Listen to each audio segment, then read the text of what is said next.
রাসূল করিম সাল্লাল্লাহু আলাইহি ওয়াসাল্লাম তিনি হচ্ছেন সর্বশ্রেষ্ঠ আল্লাহর পয়গম্বর।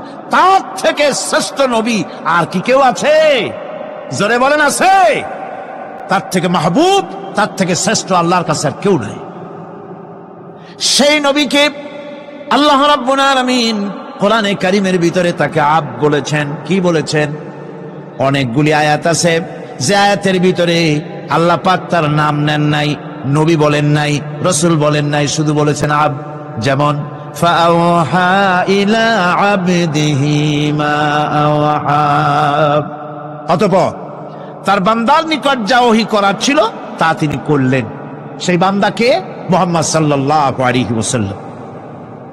অন্য আয়াতে আল্লাহ পাক বলছেন وأنه لما قام عبد الله يدعوه كادوا يكونون عليه لبدا।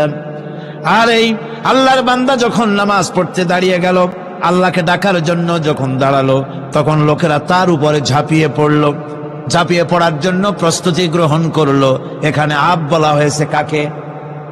মুহাম্মদ সাল্লাল্লাহু আলাইহি ওয়াসাল্লামকে।